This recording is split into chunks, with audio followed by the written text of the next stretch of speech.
Adapun panitia zakat yang ada nih, yang ada sekarang, yang buat di masjid ataupun di sekolah dan di kantor-kantor dan tempat-tempat lainnya, nah itu disebut bukannya amil, tapi apa? Tapi disebut panitia zakat ataupun yang mewakili bagi para muzaki, orang-orang yang mengeluarkan zakat, hanya sebagai wakil.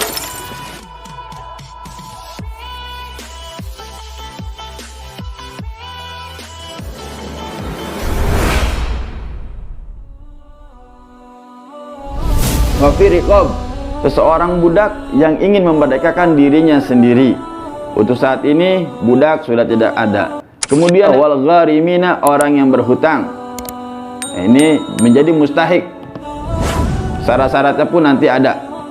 Wa fi sabilillah, kemudian orang yang berjuang di medan perang di jalan Allah Subhanahu wa taala. Di sini wa fi sabilillah sering banyak perdebatan ataupun perbedaan pendapat di dalam masalah zakat ini. Yang disebut wa fi sabilillah ini bukan wa fi sabilillah yang umum, bukan seluruhnya wa fi sabilillah, bukan ustadz, bukan kiai, ya, bukan juga para guru, bukan juga para santri. Di sini di dalam mustahik zakat, menurut para ulama tafsir menerangkan bahwasanya yang disebut dengan fi sabilillah dari ayat ini yaitu tentang mustahik zakat, orang yang berhak menerima zakat, yaitu adalah khusus bagi al-ghuzah, yaitu orang yang benar-benar berperang, mengangkat pedang di medan perang di jalan Allah Subhanahu wa taala. Untuk sekarang belum ada. Makanya kalau dibilang fi sabilillah, ustadz masuk, kiai masuk. Nah enggak. Kalau kita, mohon maaf, mesti dengarkan juga ustadz dan kiai dan juga ulama yang dia diberikan zakat, yang berhak menerima zakat bukan karena keustadannya, bukan karena keulamannya, tapi apa? Dikarenakan kefakiran ataupun dia termasuk orang masakin ataupun gharimin. Nah, disinilah yang disebut dia nih ustadz, kiai ataupun guru, dia mendapat ataupun berhak menerima zakat bukan karena keustadannya, bukan karena kekiaiannya ataupun keulamaannya. Kenapa? Kalau dibilang fisabilillah secara luas banyak orang yang mencari nafkah fisabilillah.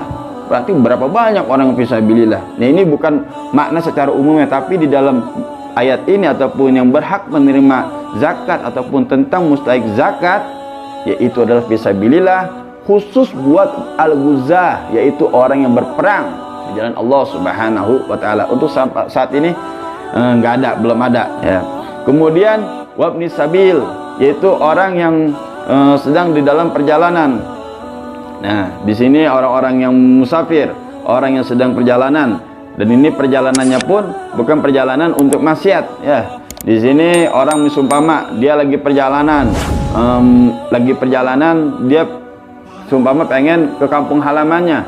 Ke kampung halamannya tiba-tiba dompetnya hilang. Nah, dompetnya hilang, dia nggak punya uang. Nah, dia pengen ke kampung halamannya, kemudian berhak dia diambil dari Baitul Mal, diberikan itu ataupun dari panitia zakat mendapatkan yang namanya zakat, baik zakat fitrah maupun zakat mal. Diberikan itu zakat hanya sekedar apa? Sekedar untuk sampai dia ke kampung halamannya, hanya sekedar itu. Itu keterangan dari Ibnu Sabil. Nah, di sini 8 golongan ini, 8 asnaf ini adalah fardhatan minallah, ketetapan dari Allah Subhanahu wa taala.